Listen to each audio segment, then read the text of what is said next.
지금 우리가 서귀포 지역을 지금 우리가 이 권 안에서 생활하고 계십니다.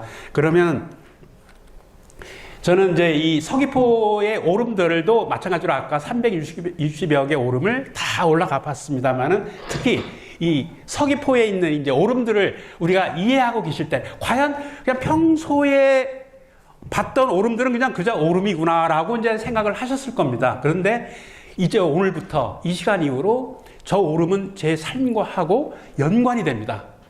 특히 이 지역에서 살고 계시는 선생님들의 일거수일투족, 그 다음에 우리가 산보를 가거나 어디 이렇게 외출을 하실 때 오름들이 보일 겁니다. 주변에. 그러면 그냥 있습니다. 요거는 이제 집안에 보이시면은 화기와 관련해서요. 주방이 보이면 대문에서 이제 집을 들어가는데 대문에서 바로 주방이 곧바로 보이면은 이 집안이 좀 불리하다라고 이제 보는 겁니다. 그 재물과 기운. 왜? 재물은 옛날에 금, 돈, 철로 돼 있거든요. 그 은전, 뭐 이런 여러 가지, 동전. 그런데 불로 하면은 쇠를 녹이기 때문에 재물이 깎인다. 그래갖고 특히 그 불이 금을 극하기 때문에 돈하고 불은 극이다 그래갖고요. 근데 시장 갔다 오셔가지고 지갑을 가끔은 그 주방에다 이렇게 같이 올려놓는 경우도 있습니다. 그러면은 그게 이제 복이 나간다고 이제 하는 겁니다. 예. 그 이제 왜냐면은 그 불이 금을 녹이기 때문에 이제 그렇게 이치적으로 보시면 되는 거고요. 현관문을 열 때 대문이 곧바로 화장실이 보이거나 하면 또 불리하다는 겁니다. 화장실. 요즘은 뭐 화장실이 뭐 이제 현대식으로 잘 이렇게 설계해서 보이지 않게 해놓습니다만은 그 다음에 문을 열 때 곧바로 거울이 아까 말씀을 드렸습니다. 거울이 보이면 이제 좋지 않다고 보는데요. 요거는 그 집안에 있는 그 돌고 있는 기운을 밖으로 이렇게 내보낼 수 있다 해서 좋지 않게 보는 겁니다. 그 다음에 이제 대문의 그 모양인데요. 요게, 요런 거는 이제 한국에서는 많이 볼 수가 없는데, 이렇게 너무, 이제 이게 서양식, 바실리카 이런 형태라든가, 이런 거로 있으면, 묘비를 연상하게 한다. 도명으로 돼 있으면, 이렇게 둥그스름하게 이렇게 쌓여져 있으면 이걸 묘비를 연상하게 되기 때문에, 대문의 형태로는 좀 꺼리는 대문의 형태가 됩니다. 그 대문의 크기는 어떻게 하면 좋을까라는 그런 궁금증이 생기실 겁니다. 그러면 집은 그렇게 크지 않은데 대문이 너무 커버리면 이것도 불균형을 이루게 됩니다. 그러니까 모든 게 적당한 게 좋다고 하는 말씀을 드릴 수 있는데요. 대문 자체가 그 집은 큰데 대문이 너무 또 작거나 또 조화롭지 못하면 또 이것도 좀 언밸런스가 되는, 불균형이 된다고 보는 겁니다. 그래서 집의 크기와 대문을 적당하게 어느 정도 감안해가지고 하시는 것도 굉장히 좋습니다.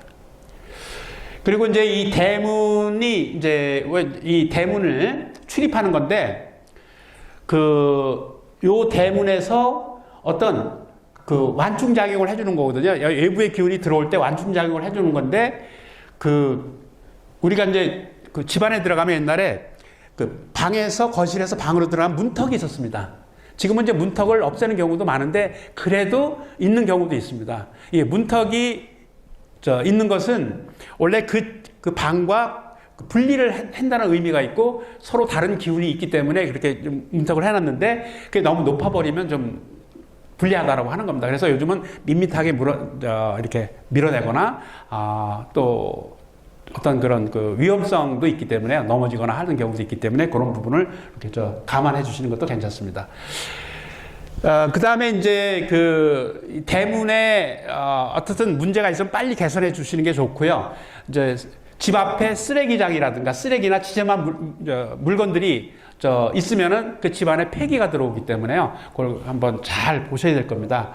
그리고 우리 집에서 다른 집안의 그 뾰족한 건물의 부분이 우리 집을 이렇게 바라보고 있으면, 이렇게 향하고 있으면 이걸 충을 받는다고 해가지고 굉장히 그 위압감을 주거나 가슴이 눌리는 경우가 있습니다.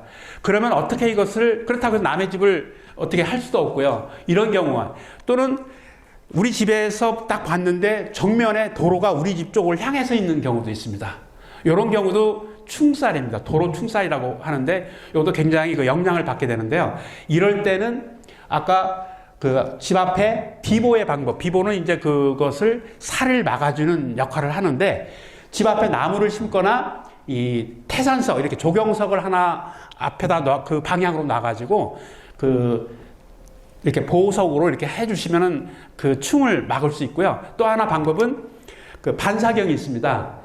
남의 건물이 너무 높아서 우리 집을 누르거나 또는 뾰족한 그 모서리 부분이 우리 집을 향하고 있다라면 그것도 충을 받는 겁니다. 그래서 그 충을 받을 때는 그 볼록 거울 같은 거 있습니다. 이렇게 거울집에 가면은 반사경 같은 게 있는데 동으로 된 것도 있고, 그걸 갖다가 현관 쪽에서 그 바라다 보이는 방향으로 그 현관에다 부착시키면은 그 살을 막을 수가 있습니다.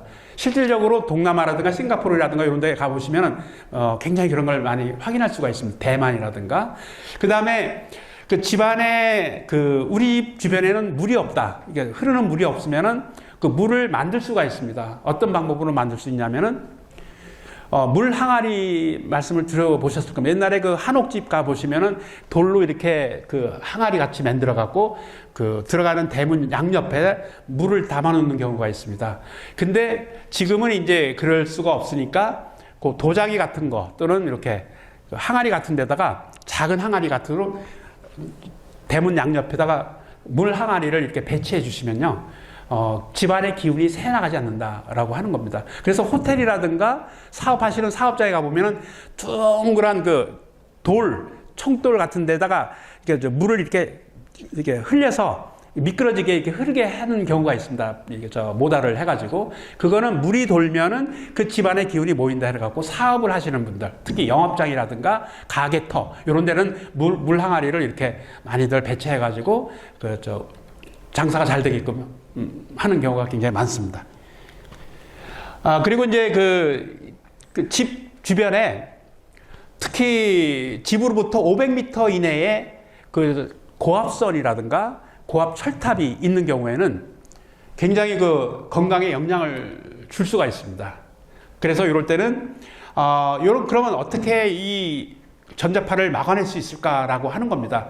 근데 어떤 데 집안에 가보면 대문을 딱 열면은 바로 골목길에 큰 전신주가 있어가지고 그 집을 그냥 너무 보기가 흉하게끔 그렇게 변압기라든가 이런 게 있는 경우도 있습니다. 이런 경우에는 집안에 어항이 있을 겁니다. 어항에 꼭 그 물고기를 기르라는 말씀은 아니고요. 어항 같은 경우에를 이렇게 그 벽에다가 하나 너무 크지 않게 설치해가지고 물을 돌려줍니다. 이렇게 모달을 해가지고 이렇게 물이 죽지 않게끔 이렇게 방울이 나오게끔 그렇게 해주시면